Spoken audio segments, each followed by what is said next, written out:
10 de la noche y es la hora de opinar. Hoy con Sabino Bastidas, Luisa María Alcalde y Alejandra Zapata vamos a debatir la postura de los distintos candidatos con respecto a la reforma educativa. Luego con Eduardo Bojorquez voy a analizar el índice de percepción de la corrupción 2017, donde México cayó de nuevo de puesto, convirtiéndose en uno de los países más corruptos del planeta. Y para terminar, vamos a platicar con el arquitecto Miquel Adrià sobre el Festival de Arquitectura Mextrópoli 2018 que se llevará a cabo del 17 al 20 de marzo. Así que quédese aquí en Foro TV, que ya comenzó. Hora de opinar.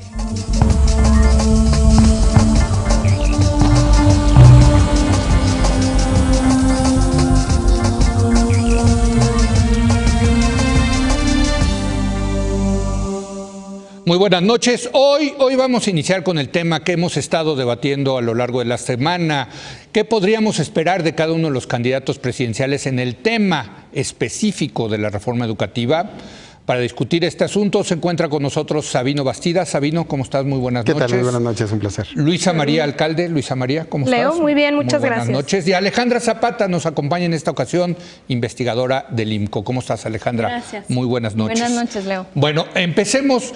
Sabino, Luisa María, Alejandra, ¿por dónde empezamos? Yo creo que, a ver, lo que ha causado quizá más polémica durante esta semana es el tema de López Obrador. Si López Obrador cancelaría o no la reforma educativa del presidente Enrique Peña Nieto. Ahí hay quien dice que sí, hay quien dice que no, o que sería nada más un cambio a la ley. En fin, te pregunto a ti directamente, Luisa María. Morena la postura. Así es. Morena lo que está planteando es abrir nuevamente el debate, abrir nuevamente la discusión de una verdadera reforma educativa, cosa que no sucedió en lo que se aprobó hace más de 4 años, tomando en cuenta a los académicos, a los expertos y a los maestros. Los maestros fueron los principales personajes que se les hizo a un lado totalmente en la discusión de hace más de 4 años. Entonces lo que estamos planteando es vamos a volver a discutir un verdadero modelo educativo. Y bajo varios aspectos, el enorme problema de la reforma educativa que se aprobó es que puso en el centro o cometió un grave error, y es culpar a los profesores de las limitaciones del sistema educativo. Y dijo, es el único culpable, como si no hubiese una serie de factores como es la infraestructura, el mismo modelo. Entonces, todo eso lo hizo a un lado y dijo, hay que, ¿no?, a partir de, poner las evaluaciones sujetándolas al despido, dijo, como castigo vamos a poner las evaluaciones, y pretendió que así vamos a resolver las cosas. Hoy en día no ha habido resultados positivos de esa reforma, y al contrario, me parece que cada vez más hay un consenso de que se tiene que replantear, y eso es lo que Morena está planteando.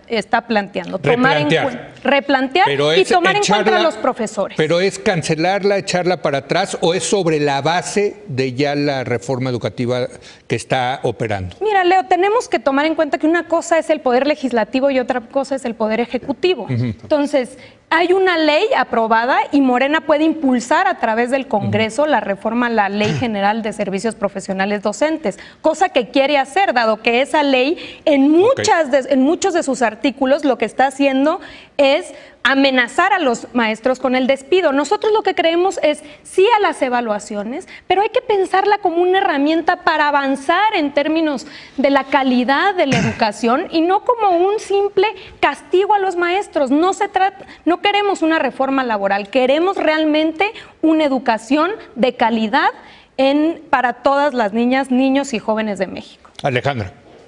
Gracias, Leo. Mira, me parece importante el avance y esta precisión que haces, que hizo la aclaración Andrés Manuel. Durante muchísimos meses lo que escuchábamos era voy a echar para atrás la reforma educativa.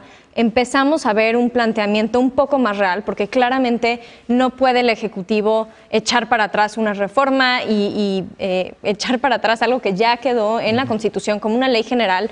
Pasa no solo por el Congreso, sino también por los congresos estatales.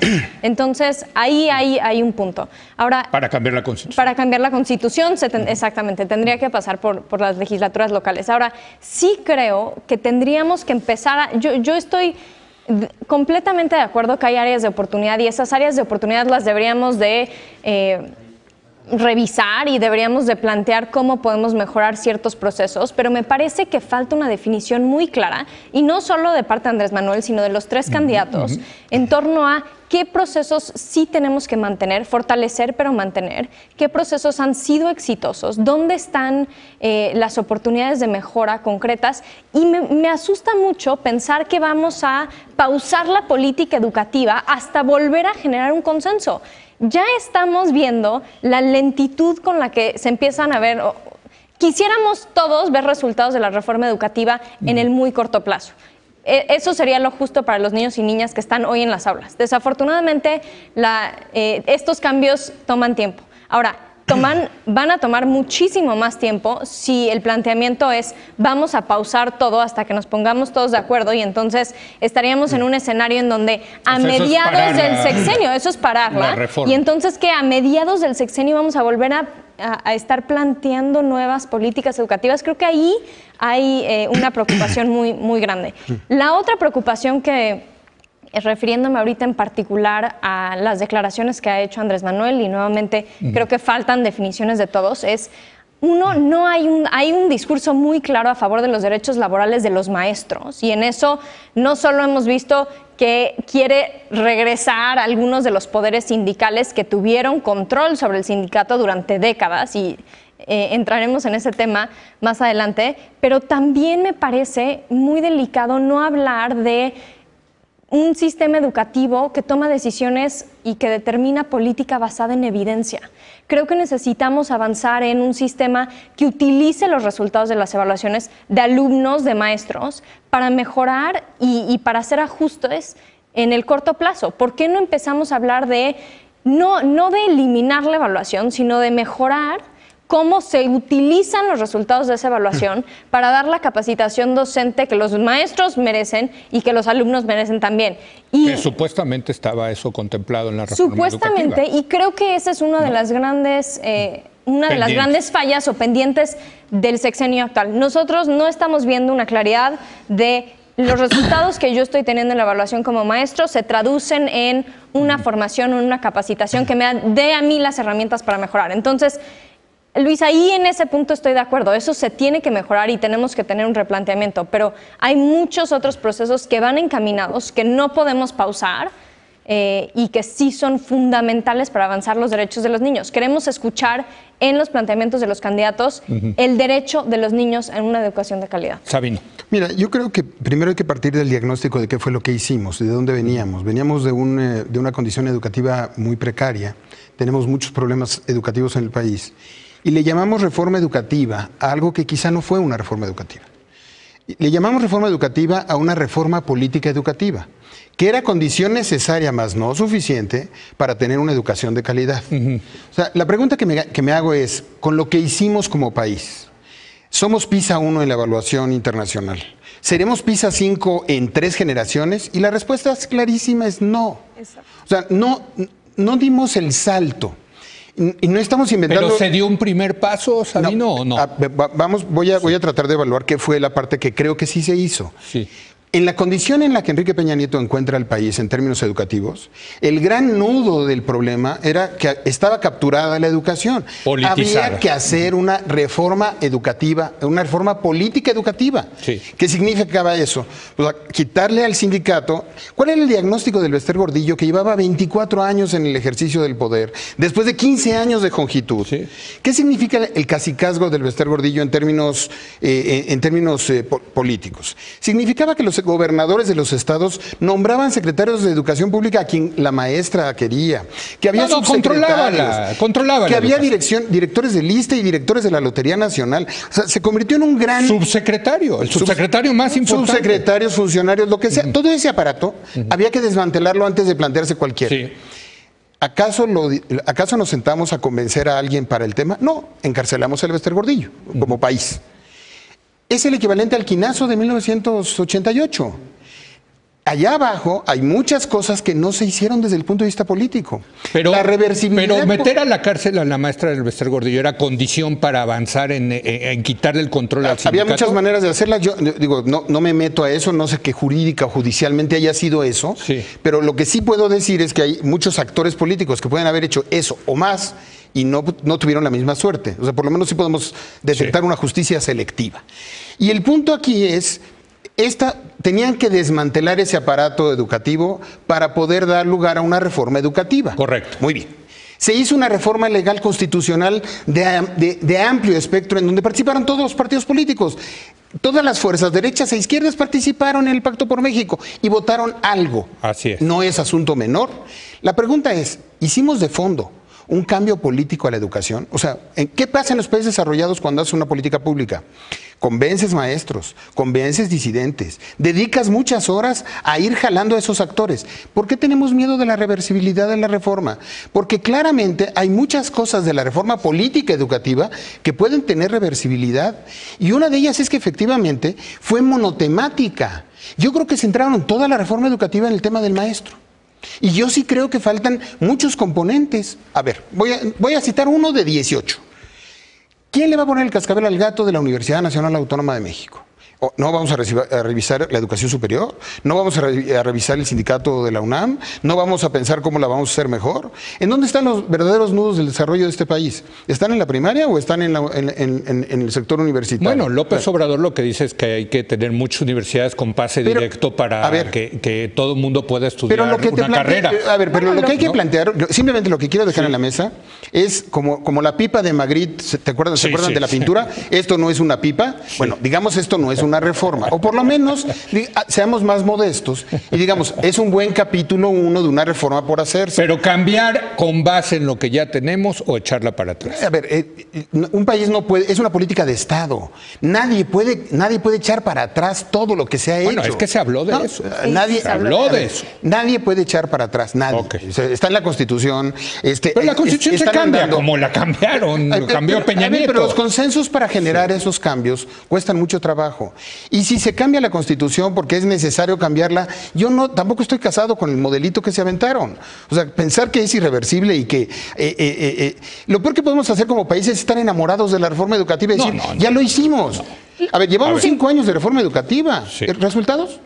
No hay resultados positivos. Ese es el enorme problema y me parece que ese debería ser el debate. Ahora sí quiero dejar algo muy claro, que se ha pretendido hacer creer que Morena está a favor a regresar al pasado, los vicios del pasado y a volver a las herencias de las plazas y que sea el sindicato el que controle cuando vaya a haber promociones. Yo jamás he escuchado a nadie de Morena haciendo estos planteamientos. Pero sus aliados sí. No estamos a favor de esos vicios. Pero sus aliados sí, Luisa María. Pero permítame, Leo, no estamos a favor de la venta de plazas bajo ninguna circunstancia, ni que el sindicato controle en términos de promociones cuando se participa o no en acciones sindicales. Pero de eso ninguna es lo que quiere la gente, eso es lo que siempre quiso la maestra Elbester Gordillo, y ahora está con ustedes, está con Morena. Leo, y una cosa más, no estamos en contra de las evaluaciones, lo que decimos es que las evaluaciones no puede ser una herramienta de amenaza a los profesores. Pero Luisa, no lo es. No, es que sí lo es, porque finalmente hay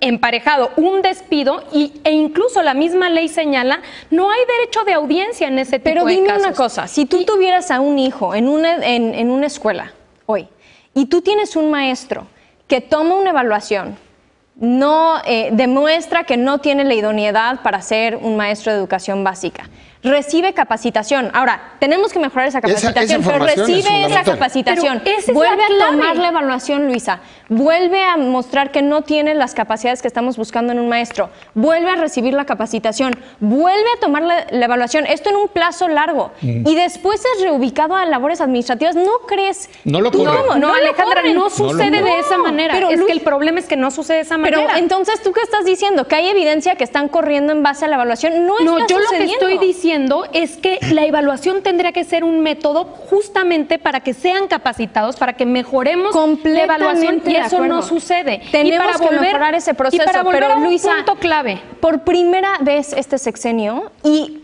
otra vez, hay muchas cosas de los procesos que se tienen que mejorar. Yo no estoy diciendo que la reforma es perfecta, y no estoy diciendo que hay aspectos en donde no se ha fallado y la responsabilidad del Estado ha quedado muy corta. Pero sí creo que es la primera vez en donde estamos viendo concursos de oposición mucho más transparentes de lo que habían, maestros que por su propio mérito están entrando al magisterio, maestros ya en funciones que están recibiendo una promoción y accediendo a plazas que ellos quieren gracias a su propio mérito, y eso sí se tiene que reconocer, y estos procesos los tenemos que continuar. Alejandra, dos puntos, Alejandra. La primera es, nosotros estamos pidiendo que se abra nuevamente la discusión, porque hay muchas cosas que fallan y que fallaron. No puede ser la evaluación una amenaza, no puede ser una reforma que lo que quiera es eliminar los derechos de los maestros y de las maestras. Eso es lo que no puede ser. En la discusión se tiene que integrar sus puntos de vista, se tiene que integrar lo que ellos han vivido y pasado durante todos estos años. Claro que hay deficiencias educativas y eso hay que ponerlo en el centro de la mesa, pero esta reforma no está funcionando. Llevamos casi 5 años y no hay resultados positivos. Ninguna, y por último, decir una cosa que es clave. No hay ningún pacto como con el Bester, como se ha querido hacer creer. Lo que hay es un pacto con los maestros y las maestras de México, del sindicato que vengan, si vienen de la CENTE, si vienen del CENTE. Lo que estamos diciendo es, necesitamos escucharlos, y por supuesto que es natural que se acerquen a Morena cuando están viendo que según esto, su partido, como es el PANAL o los otros partidos, lo que están haciendo es digamos, violentar sus derechos elementales. Yo no creo que ningún proceso educativo pueda centrarse solamente en la palabra evaluación. Y creo que tenemos ceguera de taller en la reforma educativa y nos centramos demasiado en el tema de evaluación, lo cual era indispensable otra vez. Pero yo creo que la parte clave, en Finlandia, por ejemplo, Finlandia, Corea del Sur, otras realidades, le han dado la vuelta al modelo educativo en 10 años. O sea, tampoco estamos inventando algo que es el primer país del mundo que decide hacer una reforma educativa. Pero mira, por ejemplo, en Corea lo que hicieron, hablando de la parte universitaria, es cerrar los lugares en las universidades, hacerlos meritocráticos para generar incentivos de que hubiera competencias de primaria para ganarte ese lugar universitario. Mira, en Finlandia, por ejemplo, hubo todo un reconocimiento al maestro. Era más importante ser profesor que ser empleado de la Secretaría de la Cancillería, de la Secretaría de Relaciones Exteriores. El tema clave de la formación, en Finlandia, por ejemplo, se hizo un ejercicio de formación de profesionistas que capacitaban a los profesores. Aquí tenemos muchas lagunas todavía. A ver, pero insisto, el mérito de esta reforma era que nadie que hubiera llegado, Andrés Manuel López Obrador, Anaya o Mid, con la condición en la que llegó Enrique Peña Nieto, que no hubiera llegado a decir cómo le hago para quitarle a este enclave autoritario esos controles, era imposible emprender cualquier reforma. Corre el riesgo de regresar a esos enclaves autoritarios. Es que la pregunta es si se fueron. A ver, presumen de que hicieron, o sea, por eso pongo en el centro la reforma política educativa. Sí, que está bien. Se fueron. ¿Qué pasa en las políticas públicas cuando tenemos un tema nudo? Convences a los actores. ¿Por qué te preocupa tanto? Si llegara la maestra con la reforma legal, con la reforma constitucional. En este programa Juan Díaz ha estado varias veces y ha dicho que el esfuerzo de la reforma educativa se ha hecho con el consenso y con la opinión de los maestros. Te hago una pregunta más precisa. Lo ha dicho así Juan Díaz. Juan Díaz, ¿qué diferencia hay entre... Hubieron foros a nivel nacional. Sindicalmente, de foros este país está pintado de todos los temas. A ver, Juan Díaz, ¿qué diferencia hay entre Juan Díaz como líder sindical y el Bester Gordillo. Yo creo que muchísimo. ¿Y qué diferencia hay entre Juan Díaz? No en lo personal. ¿Qué diferencia hay qué hace que Juan Díaz tenga más controles, sea más democrático, o evitemos que Juan Díaz dentro de 10 años sea el Bester Gordillo de esta generación? ¿Qué diferencias hay entre Juan Díaz y estructuralmente el poder del sindicato de Carlos Jongitud? ¿Cuáles son las diferencias? No ha habido cambios.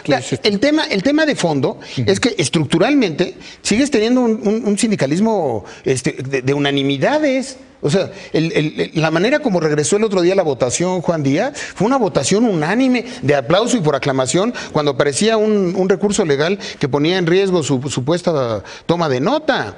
O sea, el corporativismo es un tema... Entonces no hubo reforma política. Lo que tú estás diciendo es que no hubo reforma política educativa. Es que hicieron la reforma política educativa con el Bester en la cárcel. Ahora ya el Bester está en la calle, que entonces hay riesgo de que regrese el sindicalismo educativo a comportarse como se comportaba. Pues tú dices. Entonces, el punto es qué tan de fondo fue el trabajo. Y la clave no es, además estamos todos centrándonos en el tema de maestros. En la educación en el mundo, el tema es familia, el tema es escuela, el tema es... Presupuesto. Bueno, pero ahí, Leo, eso no se puede pasar de largo. Es decir, el tema es el presupuesto. Por un lado está toda esta reforma educativa y por el otro lado le reducen el presupuesto a la educación de manera significativa. El problema, uno de los enormes problemas es una cuestión de presupuesto y de infraestructura. Pero ¿Qué sucede en las escuelas rurales donde no tienen ni siquiera baños públicos, donde no hay pizarrones? Es decir, ¿cómo eso se hace a un lado cuando se está discutiendo de fondo? Pregúntale a un chico que esté ahorita en una escuela de la Ciudad de México, en serio, ve ahí y pregúntale, ¿qué ha cambiado en tu escuela? Y la respuesta es, bueno, es que ahora los profesores evalúan, a mí me evalúan, hacemos todos exámenes. Pero los nuevos que están entrando es por oposición. Ahora ya sabes quiénes son los que tienen 2 y los que tienen 3 y los que tienen 4. Y los nuevos maestros que están entrando es por oposición. Y hay directores que están entrando por examen. Le estás dando a los maestros, la pregunta es, ¿les estás dando a los maestros los instrumentos para una formación distinta? ¿Les estás dando? Tenemos que mejorar, Sabino. Y creo que faltó y debimos haber visto al principio de este sexenio que le entráramos al tema de las normales. Y eso no sucedió. Y en la formación hay una deuda muy importante. Claro. Ahora, ¿eso quiere decir que debamos de echar para atrás los procesos que están funcionando? No, debemos de abrir y que cualquier maestro talentoso tenga la posibilidad de competir por una plaza y entrar al servicio profesional docente. Meritorio. Ahora, claro que nadie está diciendo. Ahora, Luisa, lo que nos preocupa muchísimo es, otra vez, hablar de los derechos laborales, que, por cierto, no están en riesgo con la reforma actual. No me digas eso. En primer lugar. Y en segundo, que vemos a ustedes muy cercanos de estos poderes, regresando al poder sindical, cercanos a la coordinadora. Dime qué ha aportado la coordinadora a elevar la calidad educativa en este país. Sí me interesaría saber, porque lo que hemos visto por parte de la coordinadora... En los estados más pobres, en donde, déjame plantearte un escenario, los niños se quedan, probablemente este año, y bueno, hubo el sismo, etcétera, pero en un año normal, probablemente no se cumpla ni siquiera la mitad de los días de un ciclo escolar normal en los estados de Oaxaca, Michoacán y Chiapas por diferentes razones ligadas a la coordinadora. Ahora, ¿qué pasa cuando eso sucede? No solo estás básicamente garantizando que esos niños y jóvenes vuelvan a repetir el círculo de pobreza y vuelvan a estar en las mismas situaciones que sus padres, pero también matas la posibilidad de que las madres de familia puedan tener un trabajo y un ingreso, porque todos los días llegan a la escuela, Luisa, y no saben si la escuela va a recibir a sus hijos o no, si el maestro va a estar en el aula. Entonces, creo que como mujer deberíamos estar especialmente sensibles a el daño que hace la irregularidad en el cumplimiento del ciclo escolar. Y eso ha sido la marca que ha diferenciado a la CENTE de otros grupos sindicales. Yo quisiera ver a los candidatos presidenciales haciendo un posicionamiento claro sobre cómo defendemos y cómo generamos procesos e incentivos para proteger a los mejores maestros que tiene este país. Pero a ver, la pregunta de la CENTE, Luisa María. Varias consideraciones. La primera es pusieron en riesgo sus derechos más elementales, estaban defendiendo sus derechos. ¿Qué derechos, Luisa? Sus derechos laborales. Nadie los va a correr. No, pero es que ¿cómo dices que nadie los va a querer? Es que basta con que vayamos leyendo la ley para que veas cuántas veces se señala despido y cuántas veces está vinculado a muchísimas cuestiones. Y no solo eso, no se les da ni siquiera un derecho de audiencia que tiene cualquier trabajador en México. El problema, ¿cuál fue? Poner los derechos laborales en el centro del debate educativo. Ese fue el problema. Entonces, lo que diría yo es: demuestra la necesidad de que volvamos a un planteamiento en el cual la profesionalización de los profesores esté en el centro. ¿Ha contribuido la CENTE al tema educativo en el país? Que era una de las preguntas. A ver, cuando hablan de la CENTE es como si se hablara de una sola cosa. El sindicato, la sección 22. A ver, claro que hay muchísimos profesores, maestras y maestros de ese sindicato como del otro que han contribuido a la educación de México. Claro que sí, que han estado ahí todos los días y enseñan con el sudor de su frente a los niños. Pero hay una diferencia, Digo, me parece una injusticia que nuevamente aquí esté en el debate que ellos tienen toda la culpa del modelo educativo. Va Sabino y luego Alejandro. En ningún escenario se resuelve un problema estigmatizando a un grupo social determinado. Exacto. Y políticamente lo que hay que preguntarse es dónde está el gobierno para poder canalizar en lugar de colocar a un enemigo favorito en este proceso. O sea, poco hace por la educación de un país alguien que puede decir, es que el problema de la educación son los que están de aquel lado, no yo, que yo inventé ese engendro durante 30 años. O sea, oye, eso mismo decía la maestra Elvestergol. No se vale. El problema es el gobierno, el problema no son es que no se vale, es que no se vale en el diagnóstico tener un diagnóstico sesgado diciendo los responsables están del otro lado de la mesa. Precisamente la reforma política educativa era el primer paso para sentar a la mesa a los actores y faltó sentar a muchos actores y muchas partes del proceso. Yo creo que incluso en esta semana... La gente no se quiso sentar con el gobierno. En esta semana... Sabino, mira, en esta semana... No se quiso sentar. En esta semana... Todas las mesas que has estado reflexionando han estado sobre el tema fundamental del tema del sindicato. Pero el planteamiento de la reforma educativa que yo esperaría de los 3 candidatos es muy bien la reforma educativa con el tema sindical, 10 para todos. Oigan, ¿y cuál es tu planteamiento en política de beca? ¿Y cuál es tu planteamiento en materia de innovación y tecnología y aulas? O sea, lo peor que le podemos regalar a México es casarnos con la idea de que la reforma educativa fue una reforma educativa. Fue un primer paso de la reforma educativa, un primer planteamiento, y además no se trata de frenar al país. Nadie frena al país para tratar de replantearse las cosas, y creo que ningún candidato a la presidencia de la República que llegue a la presidencia, en su sano juicio, puede dejar las cosas como están. Se nos acabó el tiempo, pero tú querías decir una precisión. Yo nada más quería hacer una precisión, rápido. Y la precisión era, yo no estoy hablando de los maestros, grandes maestros que están trabajando en Oaxaca, Michoacán, que sí hay, y Chiapas. Estoy hablando de la cúpula sindical que pone en riesgo su trabajo, porque hay maestros, ahí Luisa, yo he hablado con ellos, que dicen, al no tener una aplicación de la ley, como se establece, mi chamba está en riesgo, porque si yo no cumplo con las demandas de la cúpula sindical, que a eso me refería, entonces a mí me castigan en el sindicato. Lo que queremos ver es que se aplique la ley en defensa de los grandes maestros que se están rifando el corazón todos los días para poder cumplir con los ciclos escolares, para poder dar clases. Esa cúpula sindical no los está protegiendo a ellos, está protegiendo a los intereses comentarios. Les voy a proponer algo, porque está muy buena la discusión y la verdad me tengo que ir a una pausa.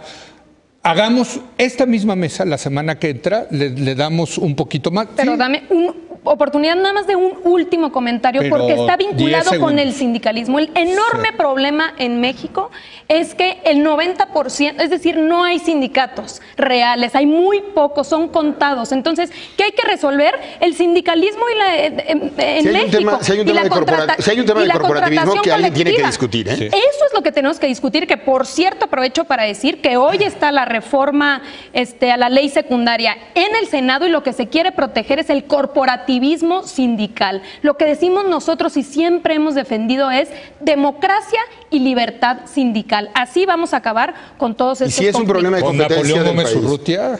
Bueno, bueno, si me permites, si me tocas el tema, Leo, no se vale. Si me tocas el tema, nomás decir 3 precisiones. Ya nos tenemos que ir. Rápidamente. Es que luego dicen que es cerco informativo. No, es que avientan la bola de fuego y luego no quieren que uno responda rápidamente respecto a Napoleón. El siguiente segmento perdí un minuto.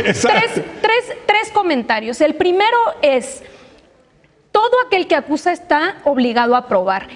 Felipe Calderón y Vicente Fox, los dos hicieron en sus gobiernos 11 denuncias penales contra Napoleón Gómez Urrutia y todas fueron desechadas, todas fueron declaradas nulas por el Poder Judicial. No hay ningún proceso en su contra. Segundo, nosotros ¿y por qué no regresa a México? Pues porque no tiene garantías, porque sabe que tiene un gobierno enemigo, evidentemente, y que los poderes fácticos en las empresas mineras, no me digas que es un día de campo. Y una cosa, dos precisiones. Pero rapidísimo.